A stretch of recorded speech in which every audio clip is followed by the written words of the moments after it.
for today's video tayo guys, no, nandito na tayo sa NLEX. At syempre hindi puro ano lang tayo, drive lang tayo ngayon. So si Commander mo na ngayon ang nagda-drive.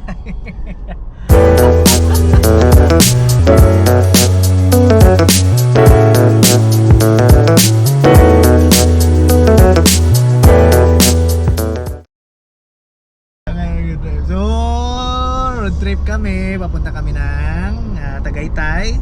Pero mayroon kaming dadaanan dito, bibili. Hindi kami bibili, tripping lang, condo. Kung magustuhan namin, kukunin namin yung condo.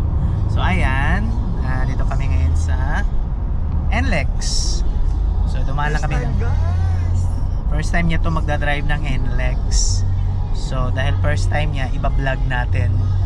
Dahil ang NLEX ay pagka ang babae ang magdadrive sa isang expressway